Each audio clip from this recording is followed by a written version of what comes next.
It's Thursday, October 10th, 2024. A slightly weaker Milton makes landfall. Hey, hey, ho, ho, the Electoral College has to go, according to Tim Walz. And one professor wants people like me lined up and shot. Next on the AM Update.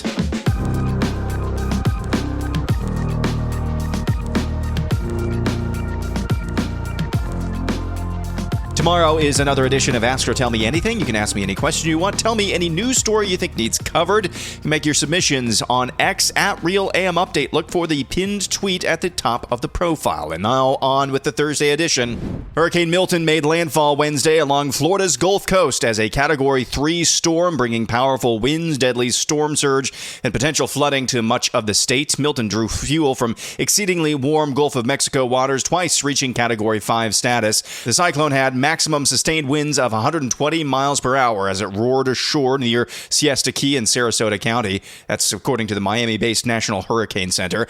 The storm was bringing deadly storm surge to much of Florida's Gulf Coast, including densely populated areas such as Tampa, St. Petersburg, Sarasota, and Fort Myers. Heavy rains are also likely to cause flooding inland along rivers and lakes as Milton traverses the Florida peninsula as a hurricane, eventually to emerge in the Atlantic Ocean on Thursday. Multiple tornadoes spawned by the hurricane tore across Florida as twisters acting as dangerous harbingers of Milton's approach. Videos posted to social media sites showed large funnel clouds over neighborhoods in Palm Beach County and elsewhere in the state. Florida Governor Ron DeSantis announced the largest staging of linemen in American history on Wednesday, with over 50,000 ready to assist ahead of Hurricane Milton. The governor said the linemen are coming from all across the United States, even as far as California. Rescue personnel are also staged and ready to begin operations as soon as the storm passes. DeSantis said the National Guard is deploying 6,000 National Guardsmen from Florida, as well as 3,000 National Guardsmen from other states, totaling 9,000.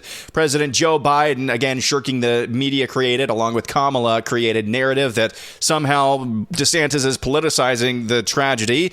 Biden once again reiterated his support for the governor. Mr. President, does Governor DeSantis need to take Vice President Harris's calls? All I can tell you is I'm talking to Governor DeSantis. He's been very gracious. He's thanked me for all we've done. He knows what we're doing, and I think that's important. Again, continued prayers for everyone impacted by this really momentous storm in Florida. It is something to be thankful for that has weakened somewhat, but still a very powerful storm. In a California fundraiser hosted at Governor Gavin Newsom's home Tuesday in Sacramento, Minnesota Governor Tim Walz advocated for doing away with the Electoral College system, stating that, quote, "We need a national popular vote." He was quoted by those in the room by saying, "I think all of us know the Electoral College needs to go. But that's not the world we live in, so we need to win Beaver County, Pennsylvania. We need to be able to go to York, Pennsylvania and win. We need to be in western Wisconsin and win. We need to be in Reno, Nevada and win," end quote. The comments were immediately seized on, of course, by the Trump campaign and anybody with an ounce of sanity in their minds, who accused Walz of attempting to throw the results of a victory by President Donald Trump into question if Trump were to win in November.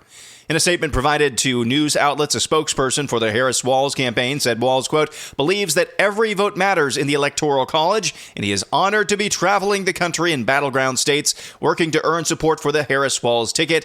He was commenting to a crowd of strong supporters about how the campaign is built to win 270 electoral votes, and he was thanking them for their support that is helping fund those efforts. Campaign also said that getting rid of the Electoral College is not a position that campaign holds.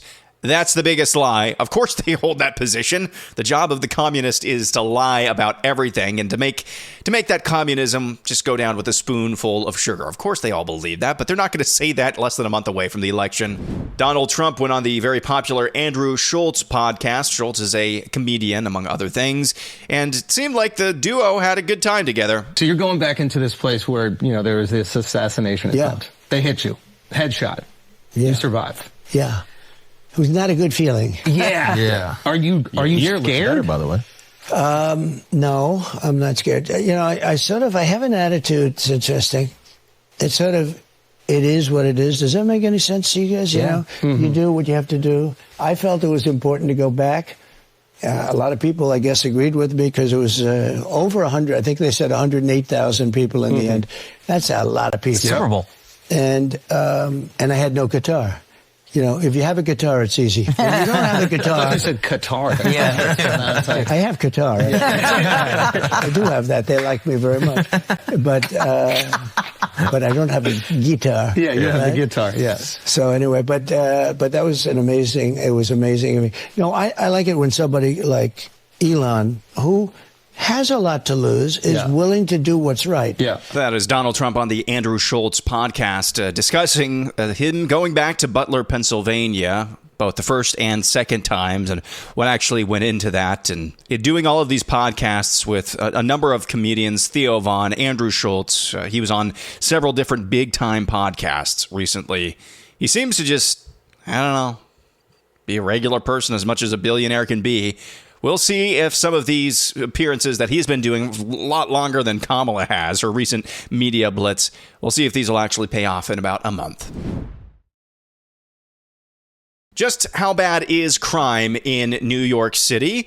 Well, it's this bad. Former New York Governor David Paterson fought back against the miscreants who attacked him and his stepson last weekend, with the ex-governor telling the New York Post the adults who jumped him can quote-unquote rot in hell. 4 people were arrested for the Upper East Side brawl, 2 adults and 2 unidentified boys aged 12 and 13. Video shows 2 adults standing over Paterson and his stepson, just completely beating the crap out of him. The assault began after Paterson and Sliwa spotted a crew of young people climbing up a fire escape and admonished them for doing so. They responded by, of course, beating the ex-governor of New York. So that is how bad crime is in New York City right now.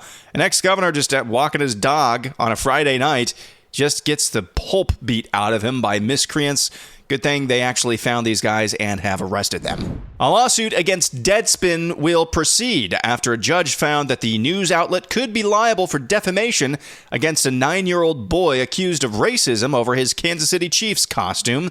In November of 2023, Deadspin writer Karen Phillips scolded a child for appearing at a game between the Raiders and the Chiefs with a Native American headdress and face paint. Phillips faced immediate online backlash after some realized they had used a photo of only one side of the child's face to make it appear as if it was blackface. The family of the boy demanded that the publication retract the article and said they had received furious vitriol, including some death threats. In their defense, the family pointed out their Chumash tribe lineage. When Deadspin merely edited the article and neglected to formally apologize, the family decided to file a lawsuit.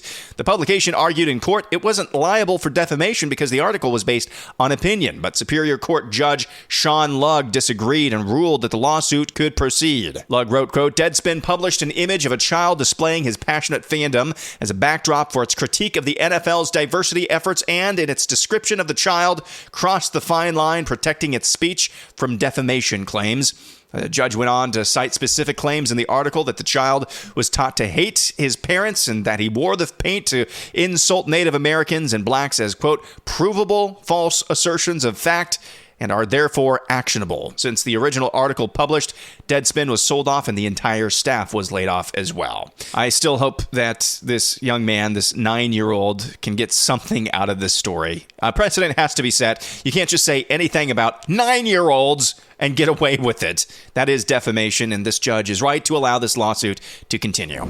A professor at the University of Kansas could be looking for a job soon after his comments went viral to one of his classes yesterday. Here's Professor Philip Lowcock talking about this upcoming election. Guys are smarter than girls. You got some serious problems. That's what frustrates me. There are going to be some males in our society that will refuse to vote for a potential female president because they don't think females are smart enough to be president. We could line all those guys up and shoot them. They clearly don't understand the way the world works. Did I say that? Scratch that from the recording. I don't want the deans hearing that I said that. That is University of Kansas professor Philip Lowcock saying that if you don't vote for Kamala Harris and you're a man, you need to be lined up and shot. The University of Kansas said in a statement on Wednesday that it was, quote-unquote, aware of the video and said the instructor had made, quote, an inappropriate reference to violence. Quote, the instructor offers his sincerest apologies and deeply regrets the situation. His intent was to emphasize his advocacy for women's rights and equality, and he recognizes he did a very poor job of doing so.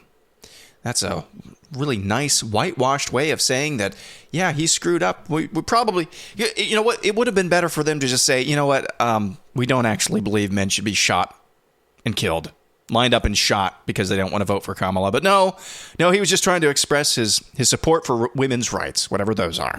And finally, I told you yesterday about Jack Phillips, the only baker in Colorado. That's a joke, but apparently he's the only baker in Colorado as far as the gays are concerned. He spoke out after the Colorado Supreme Court threw out his latest case, going after him, intimidating him, and harassing him because he's, a Christian and doesn't want to write messages on cakes that he disagrees with. Here he is after his latest victory.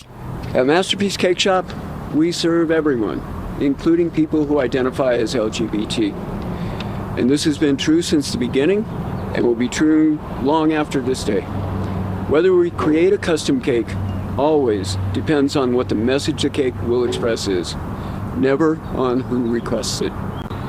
This means that I will not create a custom cake expressing any message that violates my religious beliefs, regardless of who asked for it. Over the last 10 years, Colorado officials and activists have tried to punish me for my religious beliefs. They have even tried to change my beliefs. Through all this, I believe firmly that free speech is for everyone, and no one should be forced to express a message that they don't believe. No artist like myself and Lori Smith, who's here today, should be forced to create something that promotes a message they don't believe. So that is Jack Phillips, Jack the Baker in Colorado, talking about his latest win. The Colorado Supreme Court tossing out that lawsuit against him for having the gall to deny service to somebody who wanted him to write a message about a so-called gender transition on a cake, and him refusing to do so because he's, doesn't believe in lying. Good on Jack the Baker. I hope he can rest easy at least for a little while. That'll do it for today. Don't forget tomorrow, Ask or Tell Me Anything. Ask me any question you want. Tell me any news story you think needs covered. Make your submissions at Real AM Update on X. Look for the pinned tweet at the top of the profile. Have a great one. We'll see you again tomorrow. I'm Aaron McIntyre, and this is the AM Update.